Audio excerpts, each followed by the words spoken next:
That's the fight that I want. With Charles, I had a little bit difficult situation because I really like the guy. But with Paddy, I'm really gonna enjoy kicking his ass. What excites me more is the fight with Paddy. I want that blonde, that Paddy. If they could put that fight in Spain, in the Bernabeu Stadium, they're in negotiation right now. That will be a massive one. Spain against that pimple. What happened with you two? Because I saw the video where you guys are yelling at each other. Was it in a hotel or something? Yeah, he said something about Georgia. Oh, he said something about your country. Yeah. What is that? He said, like, now I understand why the Russians are bombing Georgia or something, like putting bombs in Georgia. Whoa. Don't joke with that. Say whatever you want to say about me. Don't talk about war because you don't know how is it. He was talking shit, you know. I mean, it gets people to pay attention. When you see Paddy, he's dancing like this, his hair's flopping around like he's in the Beatles.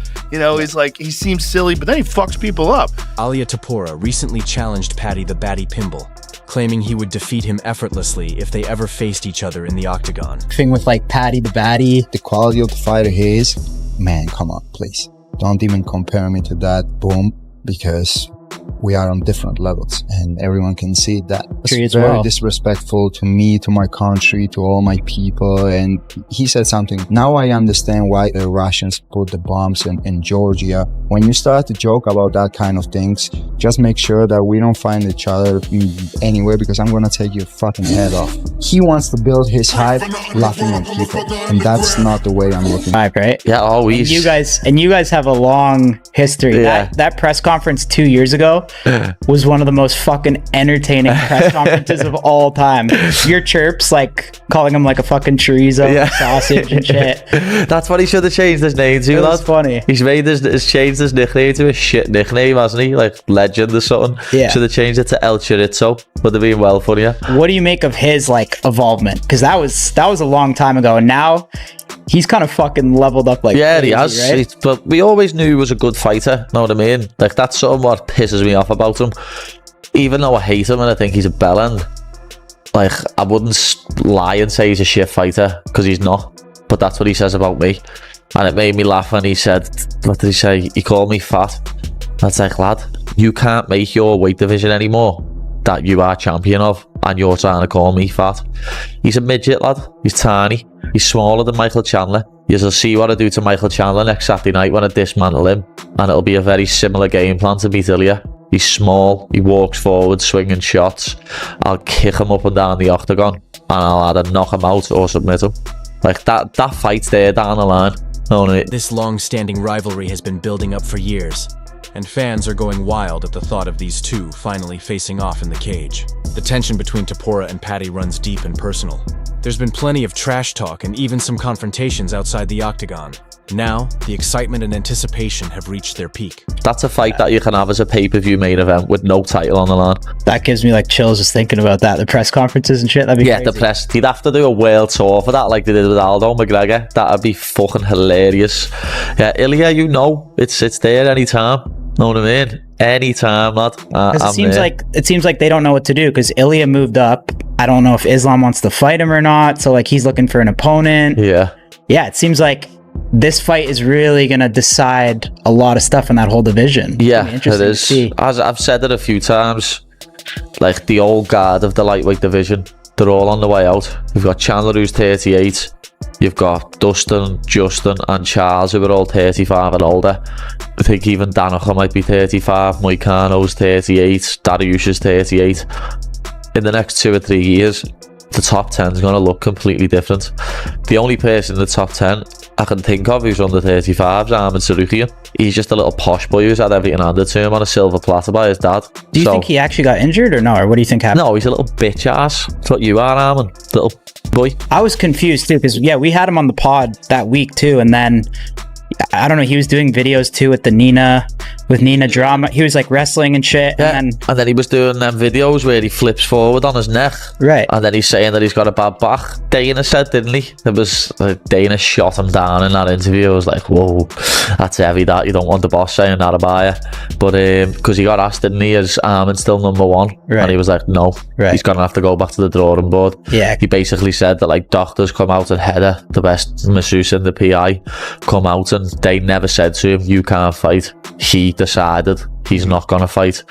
So basically, Armin, you shit your pants. He wins the fight, he can fight for the title. I will give him the opportunity to fight for the title because we have a history behind, so it's gonna be a massive fight. We took game at all the big dogs in the division, right? But a lot of people are interested in seeing who and Ilia Topuria fight because there's a lot of history, right? There's a whole thing built into it. So I guess where does he fit, and like how do you see you two crossing paths? Because right now it just seems like at least in the immediate future he's not in your plans. Maybe I'm wrong, but I guess where does he fit in To be honest, I forgot about him.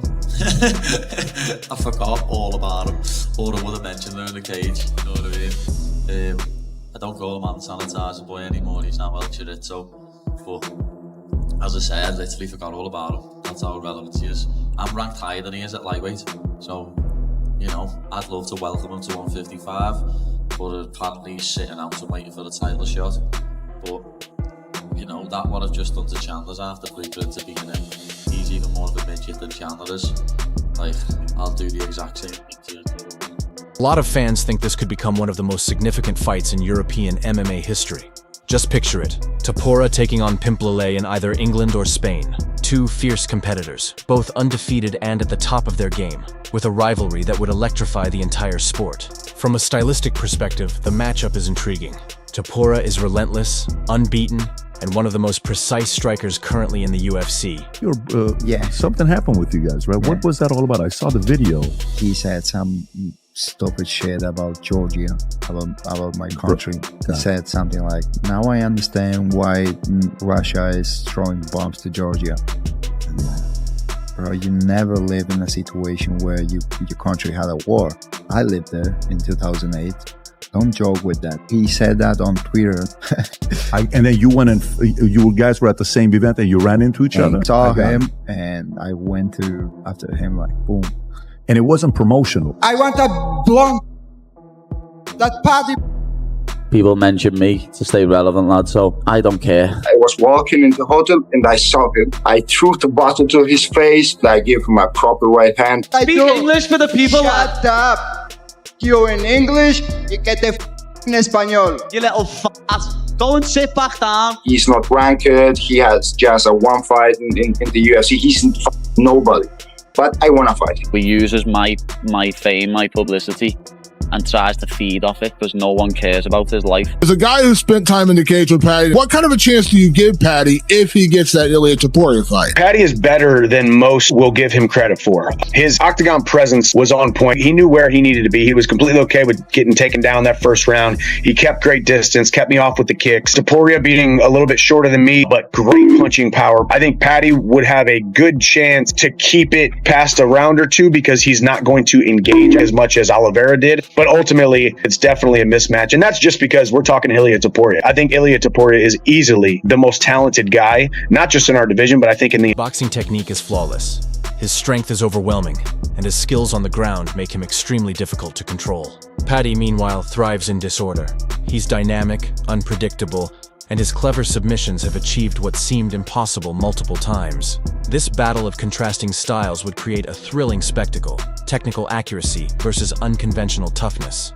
However, the MMA community remains split, with many convinced that Topuria is operating on a whole different level. Stupid to make Ilia Topuria fight Charles Oliveira before Islam Makhachev. How is that? Ilia Topuria says he got promised that he would fight for the title if he vacates. By who? The security guard outside his room? Yeah, he kind of hinted that he got promised that. I feel like Charles, Ilia... That'd be fucking fire. I think Ilia might batter him. The way Charles comes forward with those reckless knees... And he's got the chin floating up high too. Stands up tall like a really tall Muay Thai guy, and Ilia's like a low boxer. That's a dangerous fight for Charles. Watch him hit the punches. See how he's moving his head when the guy throws punches? Just slipping just slightly. And the speed, man. Look at the hand. Look at the hand speed.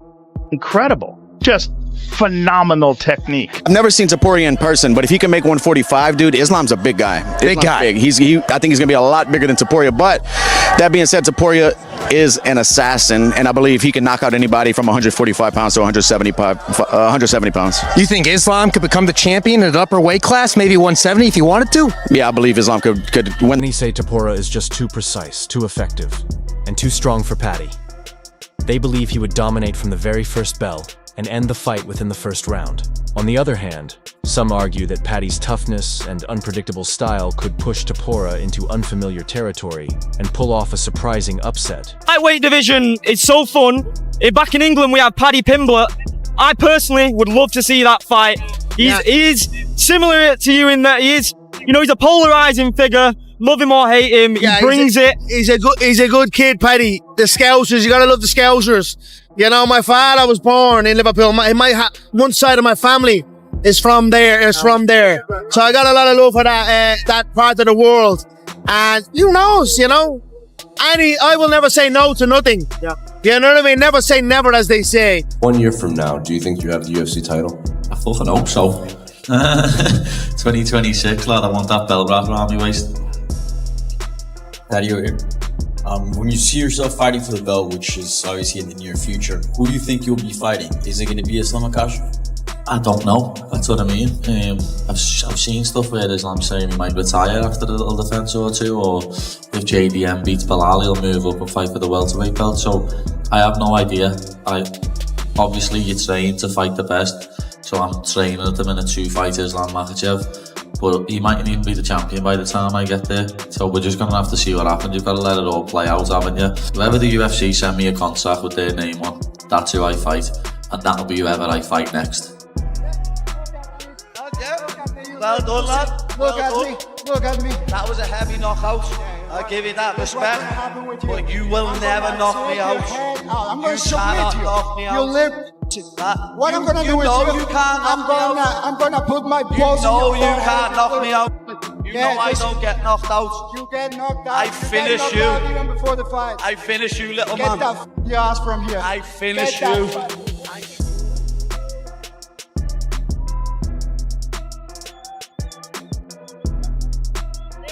That's why fans are drawing comparisons to Conor McGregor's early days. The rivalry, the energy, the trash talk, and the spectacle all feel like history repeating itself. Both fighters have the charisma to fill arenas and the skill to deliver one of the most electrifying fights of the decade. Dana White fully understands the magnitude of this matchup. Hosting a fight like this in London or Madrid wouldn't just be huge for the UFC.